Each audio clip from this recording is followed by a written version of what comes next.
Salam damai sahabat oase rohani Katolik yang terkasih. Apa kabar Anda?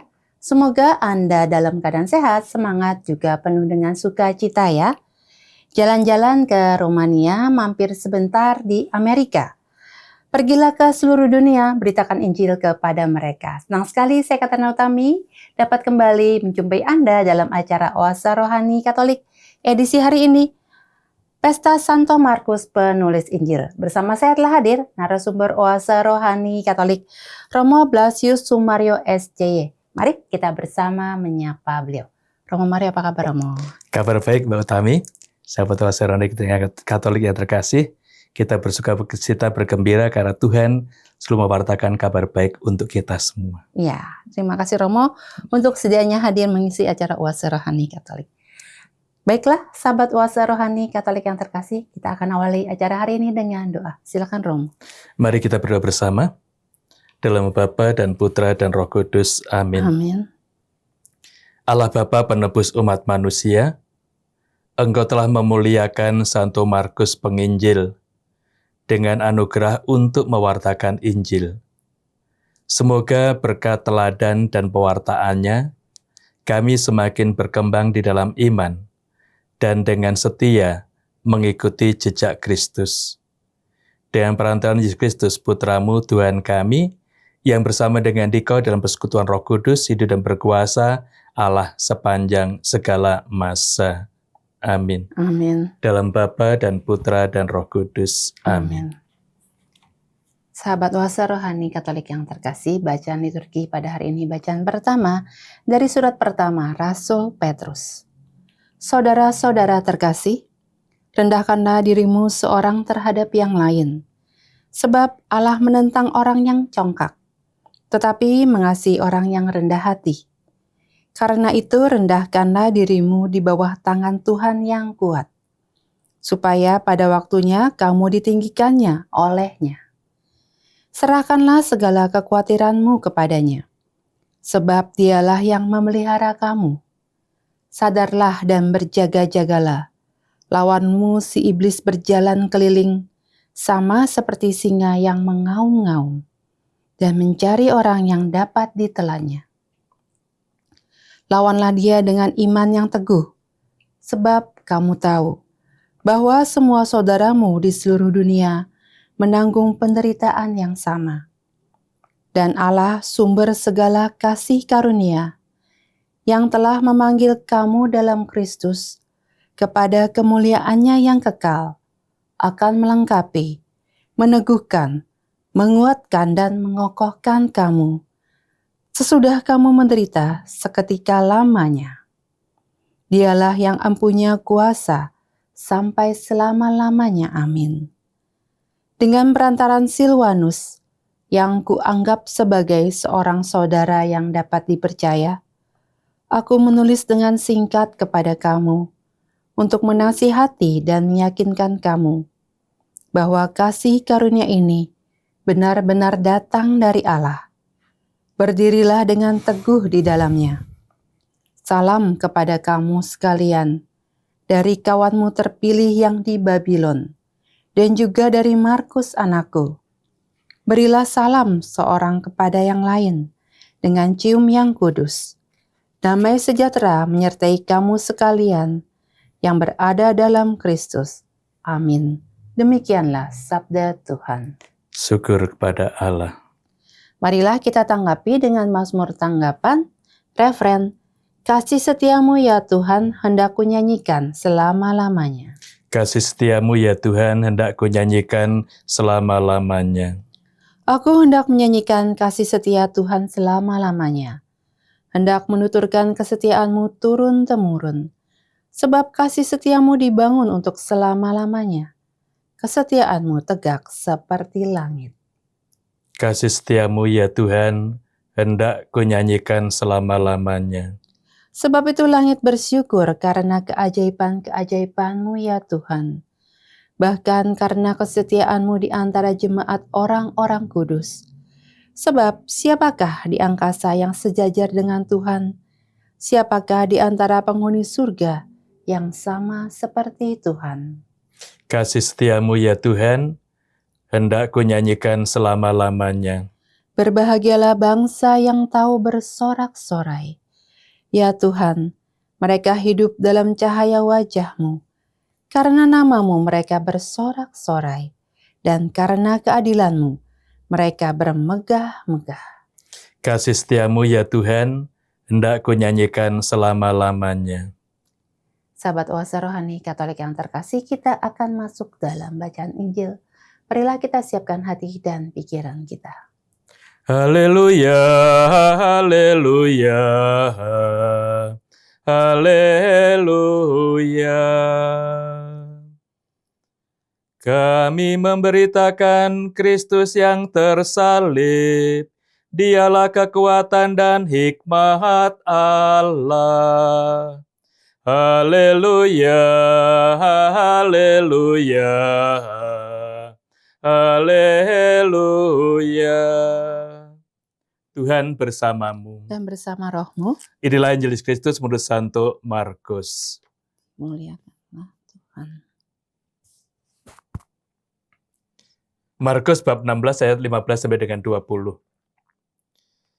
Pada suatu hari, Yesus bangkit dari antara orang mati, menampakkan diri kepada ke-11 murid, dan berkata kepada mereka, "Pergilah ke seluruh dunia, beritakanlah Injil kepada segala makhluk. Siapa yang percaya dan dibaptis akan diselamatkan, tetapi siapa yang tidak percaya akan dihukum. Tanda-tanda ini akan menyertai orang-orang yang percaya. Mereka akan mengusir setan-setan demi namaku. Mereka akan berbicara dalam bahasa-bahasa yang baru bagi mereka. Mereka akan memegang ular, dan sekalipun minum racun maut, mereka tidak akan mendapat celaka. Mereka akan meletakkan tangannya atas orang sakit, dan orang itu akan sembuh." Sesudah berbicara demikian kepada mereka, terangkatlah Tuhan Yesus ke surga, lalu duduk di sebelah kanan Allah. Maka pergilah para murid memberitakan Injil ke segala penjuru, dan Tuhan turut bekerja dan meneguhkan firman itu dengan tanda-tanda yang menyertainya. Demikianlah sabda Tuhan. Terpujilah Kristus. Sahabat Oase Rohani Katolik yang terkasih, setelah kita mendengarkan bacaan liturgi pada hari ini, kita akan mendengarkan permenungan yang akan disampaikan oleh Romo Mario. Ya Romo, pada hari ini kita memperingati Pesta Santo Markus penulis Injil. Romo bisa menceritakan kepada kami singkat, hari ini diperingati Santo Markus penulis Injil itu mengapa gitu Romo? Terima kasih. Dan kita memahami, sahabat rohani Katolik yang terkasih, bahwa Markus mempunyai peran yang sangat besar dalam gereja, terutama di dalam pewartaan Injil Kristus. Dialah orang pertama yang menuliskan Injil itu. Baru kemudian Matius, Lukas, dan Yohanes. Markus mulai menulis sekitar tahun 40-an. Sehingga setelah kematian Yesus beberapa tahun, dia menuliskan Injil itu. Baru kemudian teman-teman yang lain, dan yang terakhir itu Yohanes, dia selesai menulis Injil sekitar tahun 70. Ada jenjang waktu yang begitu lama. Lalu kita bisa mengenal dari kisah para rasul bahwa Markus ini murid dari Petrus. Seperti tadi dalam bacaan pertama kita melihat ungkapan Petrus, dialah anakku, anak rohani, bimbingan, dan yang selalu belajar bersama dengan Petrus ini. Kemudian Markus juga teman sekerja dari Paulus. Karena itu sungguh Markus sambil menulis Injil, dia mewartakan. Dan sumber yang menjadi bahan untuk penulisan ini adalah khotbah-khotbah dari Petrus. Kita tahu dia muridnya, maka setiap Petrus berkhotbah, dia merekam sabda Tuhan dan juga apa yang diwartakan oleh Petrus ini.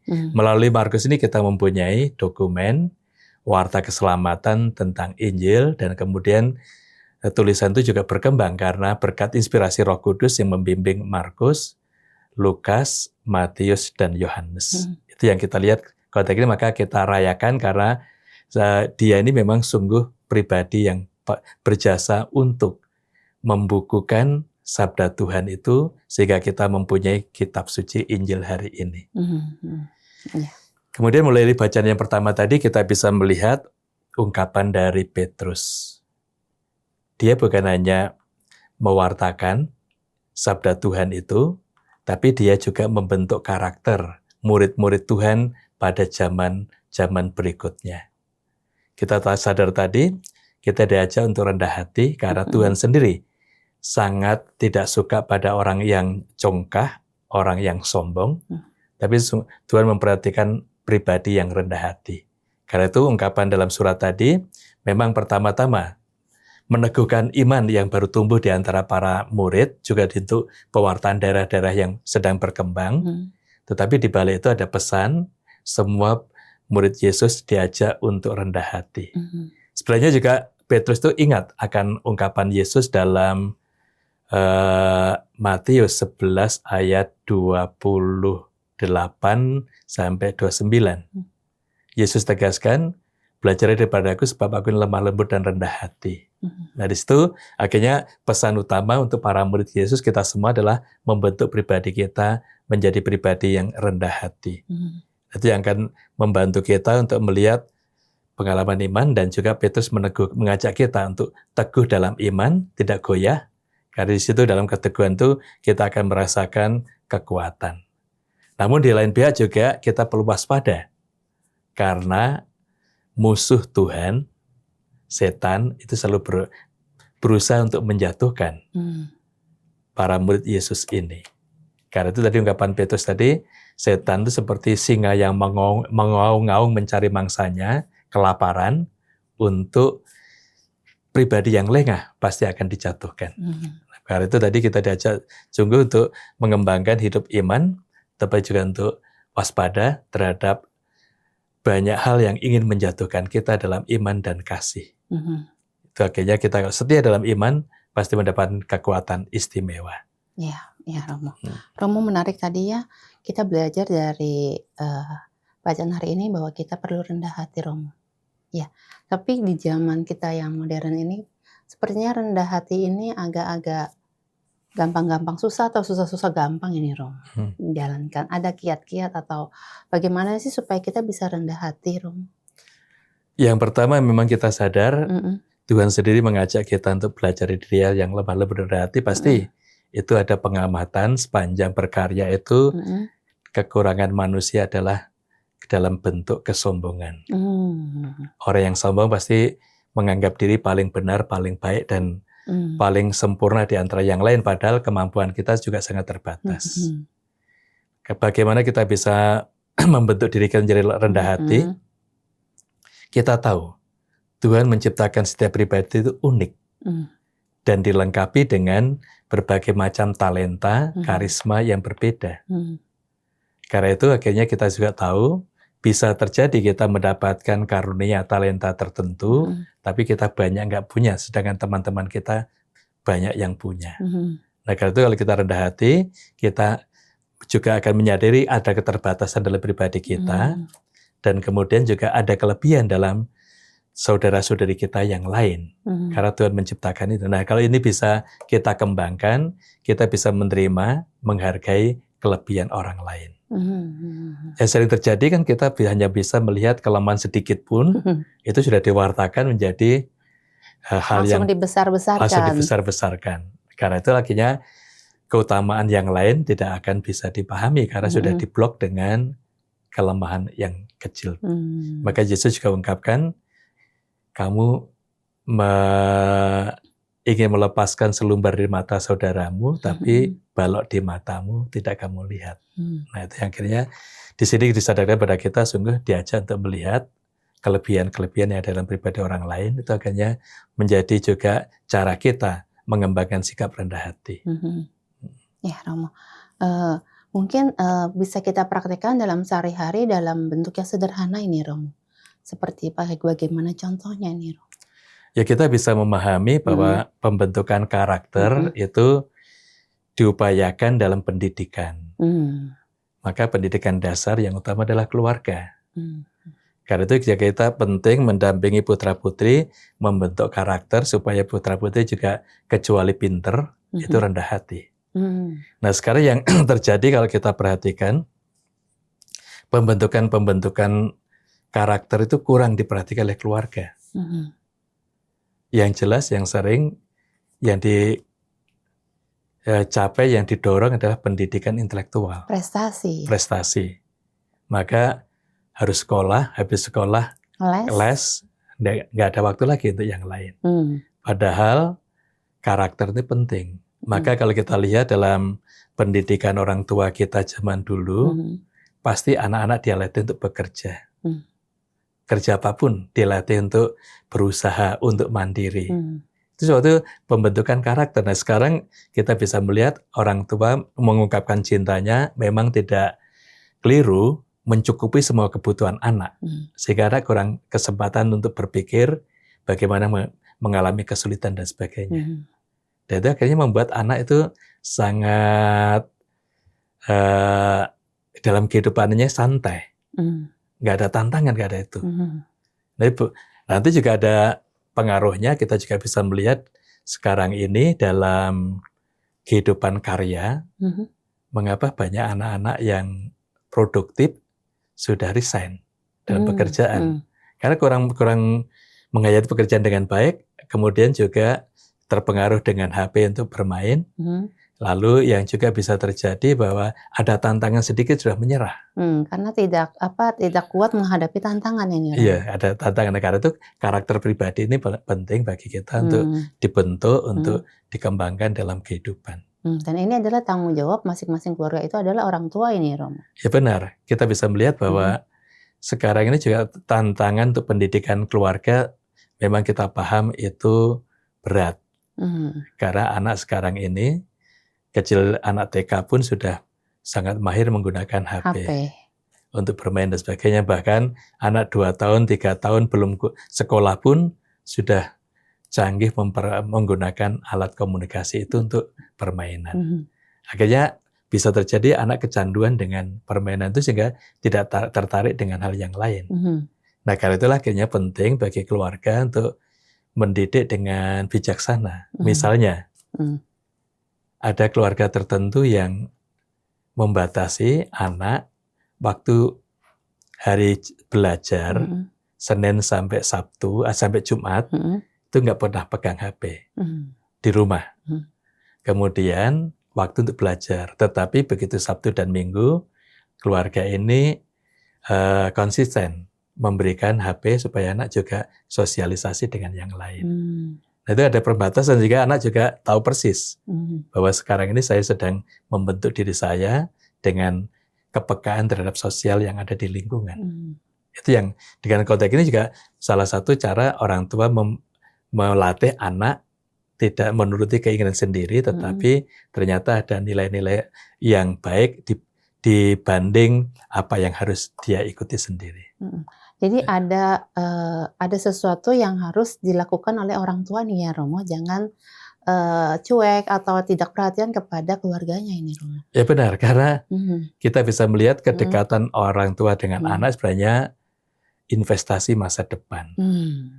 Kalau sekarang ini mendampingi anak dengan penuh kasih, anak itu akan merasakan kegembiraan dan ada ikatan batin yang cukup kuat. Sehingga masa depan pun, karena anak itu sudah tertanam kasih dari orang tua, tidak mungkin akan mentelantarkan orang tuanya. Pasti akan mempunyai pengalaman hidup yang penuh kasih untuk mereka. Ada ikatan batin. Ada ikatan batin. Emosi itu nggak bisa digantikan yang lain, emosi kasih. Tetapi kalau kita berpandangan kalau sudah cukupi kebutuhan pribadi dia, itu pasti dia bahagia, itu belum tentu. Sehingga gak ada emosi ini. Saya pernah mendampingi keluarga di suatu paroki, tidak saya sebutkan namanya. Saya juga sangat prihatin karena orang tuanya sakit, Mhm. orang tua karena hanya bersama dengan karyawannya, Mhm. karyawan menelpon bahwa orang tuanya sedang sakit. Mhm. Dia nggak pulang, Mhm. hanya ngirim ambulan untuk dibawa ke rumah sakit. Ya. Memang itu ungkapan kasih. Tapi Mhm. bagi orang tua ini masih ada kekurangan, kehadiran itu yang dibutuhkan. Mhm. Bukan hanya sekedar pertolongan, Mhm. tapi kehadiran seorang anak yang mengembangkan kasih. Mhm. Nah itu bisa terjadi karena tadi masa lampaunya dalam pendampingan itu hanya dipenuhi kebutuhannya. Mhm. Tapi kehadiran orang tua, bapak ibu itu kurang dirasakan oleh anak. Tapi kalau bapak ibu selalu hadir, Mhm. misalnya Sabtu Minggu itu selalu bermain dengan anak, Mhm. dekat dengan mereka, itu nanti kedekatan ini akhirnya membentuk pengalaman iman dan kasih. Padahal iman itu juga antara lain terwujud dalam sikap kasih pada semua orang. Mhm. Itu yang akhirnya menolong kita, membantu. Disitulah yang kita sadari ungkapan Petrus tadi membantu kita menyadari bahwa kita perlu diri kita sendiri rendah hati, tapi juga kita perlu mewariskan kerendahan hati, iman dan kasih itu pada putra-putri. Jadi begitu pentingnya ini ya Romo, pembentukan di dalam keluarga ya Romo ya.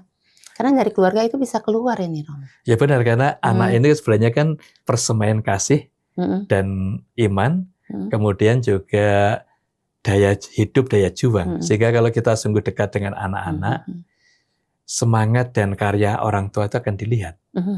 Dan pasti akan dihidupi oleh mereka ini.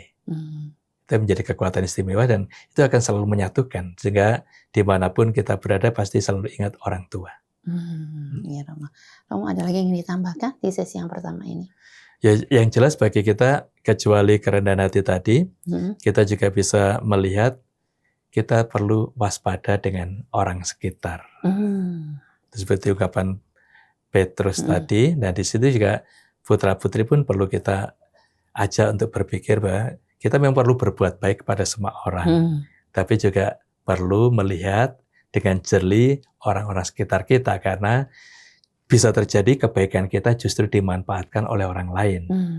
Sehingga kita ditekan dan kita akhirnya merasakan suatu kesulitan istimewa.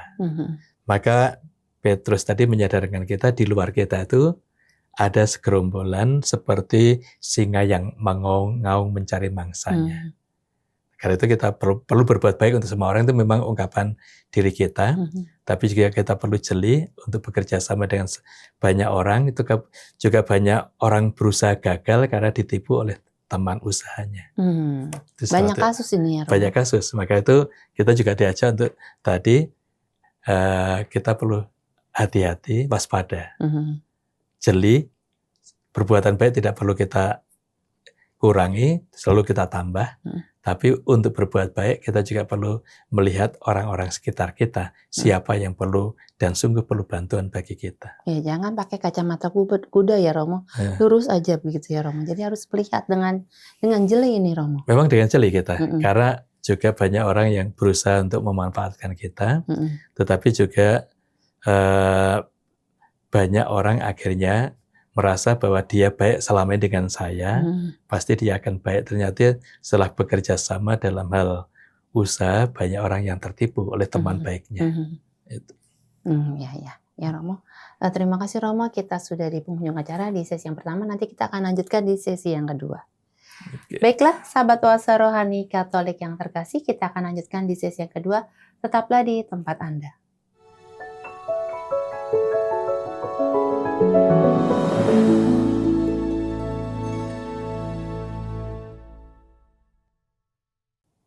Sahabat Oase Rohani Katolik yang terkasih, terima kasih Anda masih bersama dengan kami. Oase Rohani Katolik sesi yang kedua. Masih bersama dengan Romo Blasius Sumario SCY dan saya Katrina Utami. Bagi Anda yang ingin mengirimkan saran atau Anda ingin sharing iman, Anda dapat langsung menghubungi alamat email kami orkkaj2021@gmail.com atau langsung ke nomor telepon kami 0881 0251 33438. Sekarang kita lanjutkan permenungan kita di sesi yang kedua ini. Ya Romo, tadi di sesi yang pertama kita sudah membahas mengenai kerendahan hati juga waspada ya Romo. Sekarang kita lanjutkan di sesi yang Injil Romo. Terima kasih Bu Utami, sahabat Oase Roni Katolik yang terkasih. Dari warta keselamatan hari ini kita bisa menyadari bahwa Tuhan Yesus itu tidak ingin karyanya berhenti. Maka sebelum dia naik ke surga, menurut Markus tadi, kita mendapatkan karunia istimewa, diutus untuk mewartakan Injil. Sabdanya tadi cukup nampak bagi para muridnya, berarti juga bagi kita, karena kita semua ini murid-murid Yesus pada zaman ini. Pergilah ke seluruh dunia dan wartakanlah Injil. Itu sabdanya sangat singkat, tapi di balik itu ada nilai istimewa, bahwa ada mandat dari Tuhan untuk kita semua berpartisipasi dalam karya pewartaan. Supaya cinta kasih Tuhan yang begitu istimewa, pengorbanannya untuk keselamatan jiwa kita dan jiwa semua orang itu dapat dirasakan dan didengar oleh banyak orang. Itu yang kita sadari, kita perhatikan. Maka dengan mewartakan Injil itu kan kabar baik. Kita mewartakan kebaikan kepada semua orang, dimanapun kita berada, tetap berbuat baik dan mewartakan baik, kabar baik itu. Dengan kata-kata yang baik, persahabatan, pergaulan, dan sebagainya. Nah, itu yang kita sadari. Tetapi juga tadi ungkapannya, kepada segala makhluk. Berarti kan bukan hanya manusia, tetapi semua ciptaan. Ini sangat akurat dengan tujuan gerakan pastoral di KAJ saat ini. Dengan pertobatan ekologis, kita diajak untuk membuat bumi kita menjadi rumah yang damai untuk semua ciptaan. Itu sesuatu yang kita diingatkan dari sabda Tuhan hari ini, ternyata mewartakan kabar baik kepada sesama dan segala, memberikan makhluk yang lain hidup lebih baik, itu juga menjadi bagian hidup kita sekarang ini. Itu yang kita sadari, kita perhatikan. Nah, yang juga bisa kita kembangkan lebih lanjut, mengapa kita mewartakan ini, supaya setiap pribadi itu ambil disposisi batin. Yesus tadi ungkapkan juga, memperteguh iman kita, siapa yang percaya dibaptis akan diselamatkan. Tapi siapa yang tidak percaya dihukum. Berarti karya baik yang telah diberikan itu ditolak oleh kita sendiri. Maka itu akhirnya kita diajak untuk selalu merasakan kebaikan Tuhan itu, dan kita juga diajak untuk mewartakan. Jadi kita semua yang sudah dibaptis diajak oleh Tuhan Yesus untuk mewartakan kabar gembira ini ya? Benar, karena itu kan setiap Ekaristi kan kita juga lihat. Akhir Ekaristi, pergilah kita diutus. Diutus apa? Ini. Kabar baik itu harus bukan hanya milik kita, tapi ini harus kita kembangkan, baik di tempat karya, tempat keluarga, maupun lingkungan. Kita selalu berbuat baik untuk mereka semua. Nggak cukup untuk diri kita sendiri aja Nggak nih, cukup, Romo. nggak cukup, karena tuntutan dari iman tadi, bahwa pergilah dan wartakanlah kabar baik kepada segala makhluk. Maka juga dengan ciptaan yang lain kita perlu juga menaruh perhatian dan membantu supaya spesies itu tidak punah, tetapi sungguh berkembang dan mendapatkan tempat yang istimewa dalam batin kita. Ya, Romo. Kita juga bisa menyadari dalam pengalaman kita sering dalam hidup menggereja, banyak orang yang menolak. Padahal itu bagian hidup. Pergilah dan wartakanlah ini. Misalnya yang sering terjadi dalam kehidupan gereja kita, pilihan ketua lingkungan, pilihan prodiakon, kemudian juga seksi yang lain dan tugas-tugas yang lain. Juga di tengah masyarakat misalnya, dipilih menjadi RT, RW, kebanyakan orang menolak. Ya mungkin karena merasa bahwa dirinya nggak mampu ini, Romo. Ya memang benar. Mayoritas ungkapan penolakan itu karena tidak punya pengalaman. Lalu bagaimana kita punya pengalaman, kalau ada kesempatan tidak kita gunakan, kan permasalahannya di situ. Tetapi kalau kita ada kesempatan kita gunakan, pasti kita nanti juga punya pengalaman. Kemudian merasa nggak bisa, nggak punya potensi dan sebagainya. Padahal potensi-potensi itu bisa saja terpendam dalam hati kita. Sehingga itu nanti akan mewarnai kita kalau kita temukan dan kita kembangkan potensi yang kita miliki ini. Yang jelas bagi Tuhan itu hanya ada ya atau tidak. Nggak bisa mengambang. Nggak ada daerah abu-abu ini. Nggak ada abu-abu. Karena itu jelas di sini kalau kita diutus, ya saya berangkat seperti Yesaya itu, siapa yang akan aku utus? Ini Tuhan aku, utuslah aku. Itu satu yang menjadi suatu pengalaman kesiapsediaan itu ternyata membuat kita cukup berkembang. Nah, tentang potensi rahmat dan berkat itu sebenarnya terungkap dalam Injil hari ini. Yesus bukan hanya sekedar mengutus para murid, tapi Yesus melengkapi mereka dengan kekuatan untuk mengusir setan. Itu suatu karena relasi kita dengan Yesus itu kan mendatangkan berkat dan rahmat sendiri, sehingga kekuatan yang ada dalam pribadi kita dalam iman itu bisa menolak kejahatan.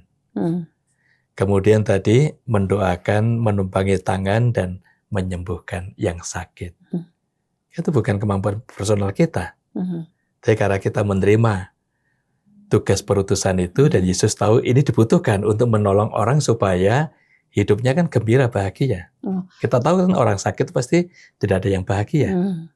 Nah, dengan kehadiran kita mendoakan dan rahmat Tuhan tercurah, itu akhirnya mereka sungguh bisa merasakan kekuatan rahmat-Nya. Oh ya, Romo, mungkin di banyak orang, ya mayoritas itu mungkin berpikir bahwa kalau orang yang punya talenta atau orang yang punya kemampuan saja yang bisa melayani. Tapi tadi mendengarkan apa yang dikatakan Romo itu malah ini sepertinya terbalik ya Romo ya. Maksudnya orang yang biasa-biasa saja jika ia mengatakan iya akan tugas perutusan Tuhan, nanti Tuhan akan memberikan rahmat itu kepada kita. Seperti itu Romo. Benar, karena jelas Tuhan itu tahu sebenarnya apa yang dibutuhkan dalam kehidupan kita sendiri dan apa yang perlu kita berikan pada orang lain. Dan dia di belakang kita sebenarnya membacking, mau memberikan. Kalau kita mau, pasti dia akan melimpahkan. Luar biasa ini ya Romo ya. Ya, saya punya pengalaman juga. Ada waktu itu pilihan ketua lingkungan, ada seorang bapak yang menolak. Padahal dilihat dari pekerjaan dia punya jabatan. Dilihat dari segi pendidikan dia sungguh mampu karena sarjana. Tapi untuk dipilih jadi ketua lingkungan dia menolak. Alasannya apa? Saya nggak bisa bicara di depan umum, Romo. Kalau saya bicara di depan umum, seperti grogi dan ada ketakutan. Akhirnya saya katakan ini bisa dilatih, Pak.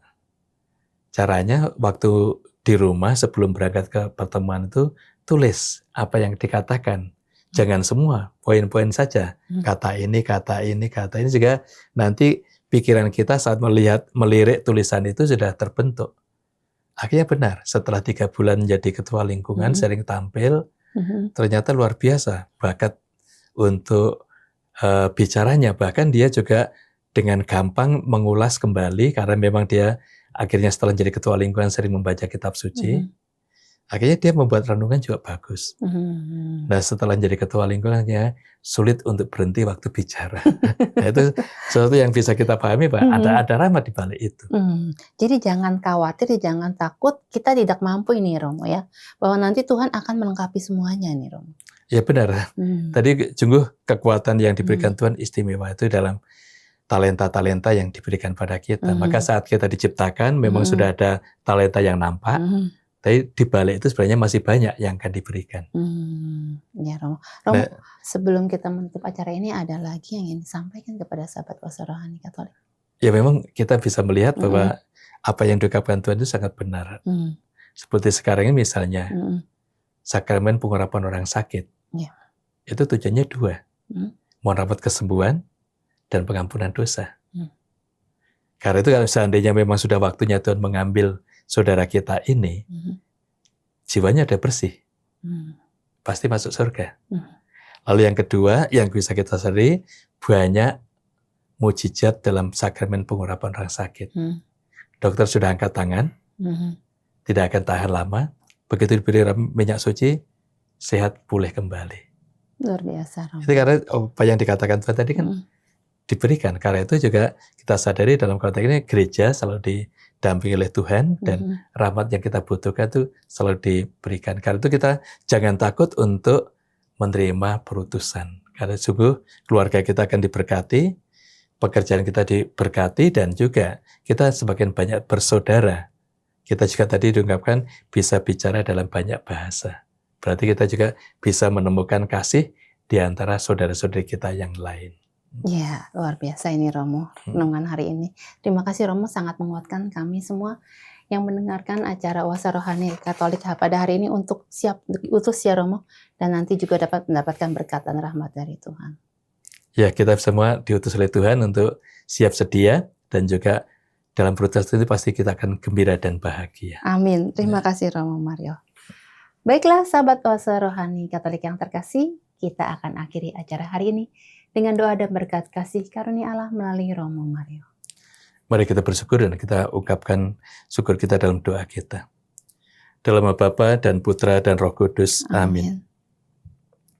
Allah Bapa yang Maha Kuasa, kami bersyukur atas anugerah-anugerah yang telah kami terima dari sabda-Mu ini, dan juga dari perutusan yang Kau percayakan kepada kami masing-masing. Semoga sabda-Mu yang telah kami renungkan hari ini menyucikan dan menguatkan iman kami akan Injil yang diwartakan oleh Santo Markus. Sampai kami Kau persatukan di dalam surga abadi. Dengan perantaraan Kristus, Tuhan kami. Amin. Tuhan bersamamu. Dan bersama rohmu. Hidup karyado ada seluruh anggota keluarga kita, selalu dibimbing oleh berkat Maha Kuasa, Bapa dan Putra dan Roh Kudus. Amin. Sahabat Oase Rohani Katolik yang terkasih, demikianlah acara kita pada hari ini. Semoga apa yang telah disampaikan oleh Romo Mario dapat menambah semangat iman bagi kita untuk mewartakan kabar baik kepada semua makhluk. Akhir kata, kami berdua, Romo Blasius Sumario SCY dan saya Katrina Utami, pamit undur diri. Sampai jumpa pada edisi Oase Rohani Katolik berikutnya.